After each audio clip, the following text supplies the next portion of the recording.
Pune suicide case में परिवार ने न्याय की मांग की है।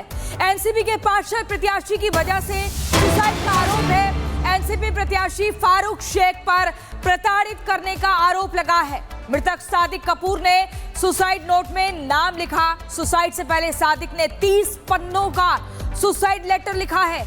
यहां तक कि उनसे अपने हाथ भी आरोपी का नाम लिखा है। अपने हाथ पर भी आरोपी का नाम लिखा है, ये भी जानकारी मिल रही है। पुणे सुसाइड केस में परिवार ने न्याय की मांग की है। परिवार बार बार कह रहा है कि इंसाफ मिलना चाहिए। एनसीपी के पार्षद प्रत्याशी की वजह से सुसाइड का आरोप लग रहा है। सुनिए आप ग्राउंड जीरो से रिपोर्ट। के पापा अभी नहीं रहे हैं, वजह क्या रही है? 2012 और 2013 से हम लोग को कंटिन्यू ऐसा टॉर्चर किया जा रहा है। हम लोगों को बार बार इन लोगों ने पैसे की डिमांड की, हमारी जगह पे ज़बरदस्ती कब्जा किया। जब हमने पुलिस पे जाके सारी एफआईआर। कौन कब्जा किया? फारूक यासिन इनामदार के बलबूते पे उनके भाई के बेटा ज़ोहर सैयद, इन्होंने फेक डॉक्यूमेंट्स, और हमारी उसके सामने भी एक और ज़मीन है वहाँ पे तनवीर मनियार, इसने भी फेक डॉक्यूमेंट्स बना के, फेक 7/12 बना के फारूक इनामदार का सपोर्ट लेके हमारी जगह पे कब्जा किया। जब हमने पुलिस पे जाके इसकी एफआईआर की, हमने सब डिमांड की कि हमारे पास लीगल प्रूफ से, हमारे पास सब ओरिजिनल पेपर्स है, तो हमारे को कुछ हेल्प नहीं मिली। वहाँ से पुलिस से आए, सर्वे किया वहाँ पे, और फिर उसके बाद में फिर वो फाइल्स ऐसे ही पड़े रहे वहाँ पे। हम लोगों को अभी तक इंसाफ नहीं मिला है। फिर अभी 2-3 महीने पहले मेरे फादर पे मकोका अंतर्गत कार्रवाई करेंगे ऐसे न्यूज़ वायरल किए, लेकिन हमारे डैडी हमारे साथ घर में रह रहे थे, वो उनके फ्रेंड्स से जाके मिल रहे थे। उनका और सत्य प्रकाश हमारे संवाददाता हमारे साथ जुड़ गए हैं। सत्य प्रकाश, हम देख रहे हैं परिवार इंसाफ की मांग कर रहा है और ये भी कह रहा है कि जो एनसीपी का पार्षद प्रत्याशी है उसके खिलाफ कार्रवाई होनी चाहिए, क्योंकि सादिक ने मरने से पहले अपने हाथ पर भी आरोपी का नाम लिखा और 30 पन्नों का सुसाइड नोट। देखिए, सादिक के परिवार वालों का कहना है कि लगातार जो दबाव देखने को मिल रहा है, जिसकी वजह से कहीं के जो आरोपी है उसको गिरफ्तार नहीं किया जा रहा। हमारे साथ जो सादिक के बेटे हैं, पत्नी है, बेटी है, तीनों हैं, और लगातार ये इंसाफ की गुहार लगा रहे हैं। जिस तरह से एफआईआर दर्ज हो गया है, लेकिन अभी तक कोई एक्शन नहीं हुआ है, क्या लगता है आपको? नहीं, पुलिस वाले हमारा अभी भी साथ नहीं दे रहे। हमारे पापा का भी पहले नहीं दिए उन्होंने साथ, जिसके वजह से उन्होंने सुसाइड किए, पर अभी भी हमारा साथ नहीं दे रहे। कोई अरेस्ट नहीं हो गया, ना कोई एक्शन लिया नहीं जा रहा उनके खिलाफ। किसकी वजह से हुआ ये दबाव? किसका दिख रहा है आपको? ये फारूक इनामदार की वजह से ही हुआ है। वो राष्ट्रवादी कांग्रेस पार्टी के अजीत पवार गट के, उनके वजह से उन्होंने दबाव डाला होगा, तभी ये नहीं हो रहा। ना कोई एक्शन हो रहा, ना कोई न्यूज़ वायरल हो रही। कल ये अजीत पवार के गुट के नेता इसी वजह से कहेंगे। जी, कल हमारे पास 50 लोगों ने इंटरव्यू। फारूक शेख है एनसीपी के पार्षद। पुणे सुसाइड केस में परिवार ने न्याय की मांग की है। एनसीपी के पार्षद प्रत्याशी की वजह से सुसाइड का आरोप है। एनसीपी प्रत्याशी फारूक शेख पर प्रताड़ित करने का आरोप लगा है। मृतक सादिक कपूर ने सुसाइड नोट में नाम लिखा। सुसाइड से पहले सादिक ने 30 पन्नों का सुसाइड लेटर लिखा है। यहां तक कि उनसे अपने हाथ भी आरोपी का नाम लिखा है। अपने हाथ पर भी आरोपी का नाम लिखा है, ये भी जानकारी मिल रही है। पुणे सुसाइड केस में परिवार ने न्याय की मांग की है। परिवार बार बार कह रहा है कि इंसाफ मिलना चाहिए। एनसीपी के पार्षद प्रत्याशी की वजह से सुसाइड का आरोप लग रहा है। सुनिए आप ग्राउंड जीरो से रिपोर्ट। के पापा अभी नहीं रहे हैं, वजह क्या रही है? 2012 और 2013 से हम लोग को कंटिन्यू ऐसा टॉर्चर किया जा रहा है। हम लोगों को बार बार इन लोगों ने पैसे की डिमांड की, हमारी जगह पे ज़बरदस्ती कब्जा किया। जब हमने पुलिस पे जाके सारी एफआईआर। कौन कब्जा किया? फारूक यासिन इनामदार के बलबूते पे उनके भाई के बेटा ज़ोहर सैयद, इन्होंने फेक डॉक्यूमेंट्स, और हमारी उसके सामने भी एक और ज़मीन है वहाँ पे तनवीर मनियार, इसने भी फेक डॉक्यूमेंट्स बना के, फेक 7/12 बना के फारूक इनामदार का सपोर्ट लेके हमारी जगह पे कब्जा किया। जब हमने पुलिस पे जाके इसकी एफआईआर की, हमने सब डिमांड की कि हमारे पास लीगल प्रूफ से, हमारे पास सब ओरिजिनल पेपर्स है, तो हमारे को कुछ हेल्प नहीं मिली वहाँ से पुलिस से। आए, सर्वे किया वहाँ पे, और फिर उसके बाद में फिर वो फाइल्स ऐसे ही पड़े रहे वहाँ पे।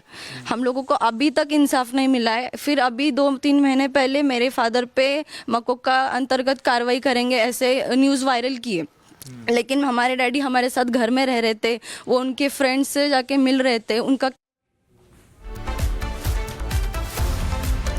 और सत्य प्रकाश हमारे संवाददाता हमारे साथ जुड़ गए हैं। सत्य प्रकाश, हम देख रहे हैं परिवार इंसाफ की मांग कर रहा है और ये भी कह रहा है कि जो एनसीपी का पार्षद प्रत्याशी है उसके खिलाफ कार्रवाई होनी चाहिए, क्योंकि सादिक ने मरने से पहले अपने हाथ पर भी आरोपी का नाम लिखा और 30 पन्नों का सुसाइड नोट।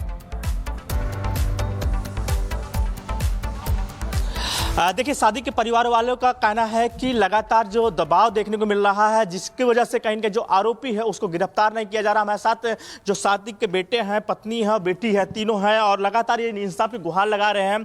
जिस तरह से FIR दर्ज हो गया है लेकिन अभी तक कोई एक्शन नहीं हुआ है, क्या लगता है आपको? नहीं, पुलिस वाले हमारा अभी भी साथ नहीं दे रहे। हमारे पापा का भी पहले नहीं दिए उन्होंने साथ, जिसके वजह से उन्होंने सुसाइड किए, पर अभी भी हमारा साथ नहीं दे रहे। कोई अरेस्ट नहीं हो गया, ना कोई एक्शन लिया नहीं जा रहा उनके खिलाफ। किसकी वजह से हुआ ये दबाव, किसका दिख रहा है आपको? ये फारूक इनामदार की वजह से ही हुआ है। वो राष्ट्रवादी कांग्रेस पार्टी के अजित पवार गट के, उनके वजह से उन्होंने दबाव डाला होगा, तभी ये नहीं हो रहा। ना कोई एक्शन हो रहा, ना कोई न्यूज़ वायरल हो रही। कल ये अजीत पवार के गुट के नेता इसी वजह से कहेंगे। जी, कल हमारे पास 50 लोगों ने इंटरव्यू। फारूक शेख है एनसीबी के पार्षद। पुणे सुसाइड केस में परिवार ने न्याय की मांग की है। एनसीबी के पार्षद प्रत्याशी की वजह से सुसाइड का आरोप है। एनसीपी प्रत्याशी फारूक शेख पर प्रताड़ित करने का आरोप लगा है। मृतक सादिक कपूर ने सुसाइड नोट में नाम लिखा। सुसाइड से पहले सादिक ने 30 पन्नों का सुसाइड लेटर लिखा है, यहां तक कि उनसे अपने हाथ भी आरोपी का नाम लिखा है। अपने हाथ पर भी आरोपी का नाम लिखा है, यह भी जानकारी मिल रही है। पुणे सुसाइड केस में परिवार ने न्याय की मांग की है। परिवार बार बार कह रहा है कि इंसाफ मिलना चाहिए। एनसीपी के पार्षद प्रत्याशी की वजह से सुसाइड का आरोप लग रहा है। सुनिए आप ग्राउंड जीरो से रिपोर्ट। के पापा अभी नहीं रहे हैं, वजह क्या रही है? 2012 और 2013 से हम लोग को कंटिन्यू ऐसा टॉर्चर किया जा रहा है। हम लोगों को बार बार इन लोगों ने पैसे की डिमांड की, हमारी जगह पे ज़बरदस्ती कब्जा किया। जब हमने पुलिस पे जाके सारी FIR। कौन कब्जा किया? फारूक यासिन इनामदार के बलबूते पे उनके भाई के बेटा ज़ोहर सैयद, इन्होंने फेक डॉक्यूमेंट्स, और हमारी उसके सामने भी एक और ज़मीन है वहाँ पे तनवीर मनियार, इसने भी फेक डॉक्यूमेंट्स बना के, फेक 7/12 बना के फारूक इनामदार का सपोर्ट लेके हमारी जगह पे कब्जा किया। जब हमने पुलिस पे जाके इसकी FIR की, हमने सब डिमांड की कि हमारे पास लीगल प्रूफ से, हमारे पास सब ओरिजिनल पेपर्स है, तो हमारे को कुछ हेल्प नहीं मिली वहाँ से, पुलिस से। आए, सर्वे किया वहाँ पे, और फिर उसके बाद में फिर वो फाइल्स ऐसे ही पड़े रहे वहाँ पे। हम लोगों को अभी तक इंसाफ नहीं मिला है। फिर अभी 2-3 महीने पहले मेरे फादर पे मकोका अंतर्गत कार्रवाई करेंगे ऐसे न्यूज़ वायरल किए, लेकिन हमारे डैडी हमारे साथ घर में रह रहे थे, वो उनके फ्रेंड्स से जाके मिल रहे थे, उनका। और सत्य प्रकाश हमारे संवाददाता हमारे साथ जुड़ गए हैं। सत्य प्रकाश, हम देख रहे हैं परिवार इंसाफ की मांग कर रहा है और ये भी कह रहा है कि जो एनसीपी का पार्षद प्रत्याशी है उसके खिलाफ कार्रवाई होनी चाहिए, क्योंकि सादिक ने मरने से पहले अपने हाथ पर भी आरोपी का नाम लिखा और 30 पन्नों का सुसाइड नोट। देखिए, सादिक के परिवार वालों का कहना है कि लगातार जो दबाव देखने को मिल रहा है, जिसकी वजह से कहीं के जो आरोपी है उसको गिरफ्तार नहीं किया जा रहा। हमारे साथ जो सादिक के बेटे हैं, पत्नी है, बेटी है, तीनों हैं और लगातार ये इंसाफ की गुहार लगा रहे हैं। जिस तरह से FIR दर्ज हो गया है लेकिन अभी तक कोई एक्शन नहीं हुआ है, क्या लगता है आपको? नहीं, पुलिस वाले हमारा अभी भी साथ नहीं दे रहे। हमारे पापा का भी पहले नहीं दिए उन्होंने साथ, जिसके वजह से उन्होंने सुसाइड किए, पर अभी भी हमारा साथ नहीं दे रहे। कोई अरेस्ट नहीं हो गया, ना कोई एक्शन लिया नहीं जा रहा उनके खिलाफ। किसकी वजह से हुआ ये दबाव, किसका दिख रहा है आपको? ये फारूक इनामदार की वजह से ही हुआ है। वो राष्ट्रवादी कांग्रेस पार्टी के अजित पवार गट के, उनके वजह से उन्होंने दबाव डाला होगा, तभी ये नहीं हो रहा। ना कोई एक्शन हो रहा, ना कोई न्यूज़ वायरल हो रही। कल ये अजीत पवार के गुट के नेता इसी वजह से कहेंगे। जी, कल हमारे पास 50 लोगों ने इंटरव्यू। फारूक शेख है एनसीबी के पार्षद।